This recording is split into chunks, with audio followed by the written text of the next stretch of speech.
গাবতলী থেকে দাশেরকান্দি পর্যন্ত মেট্রো রেলের নির্মাণের প্রক্রিয়া বন্ধ রয়েছে, তবে দ্রুত গতিতে চলছে সাভারের হেমায়েতপুর থেকে ভাটারা পর্যন্ত অংশের কাজ।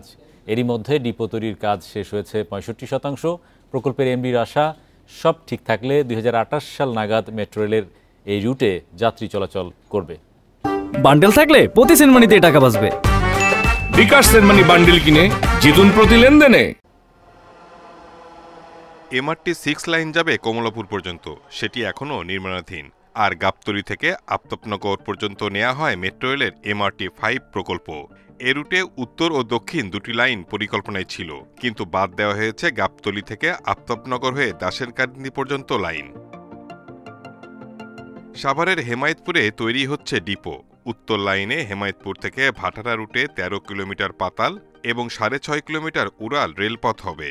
এ রুটে গাবতলী, মিরপুর 1, 10, 14 সহ 9টি পাতাল ও 5টি উড়াল স্টেশন থাকবে। মেট্রো আমাদের করতেই হবে।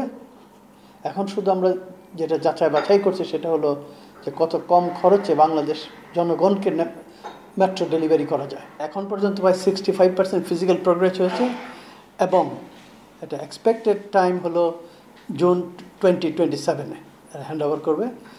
নির্ধারিত সময়ে শেষ করার পাশাপাশি কাজের মান ঠিক রাখার তাগিদ দেন বিশেষজ্ঞরা।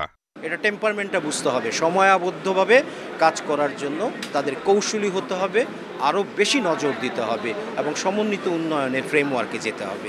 2030 সালের মধ্যে ঢাকায় 6টি মেট্রো রেল লাইন নির্মাণের পরিকল্পনা রয়েছে।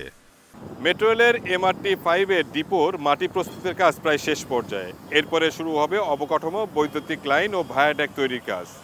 নির্ধারিত সময়ে কাজ শেষ হলে 5 আর 6 মিলিয়ে দৈনিক 9 লাখের বেশি যাত্রী পরিবহন সম্ভব, বলছে কর্তৃপক্ষ। Shahid Ahmed, independent news, Hemayetpur, Dhaka.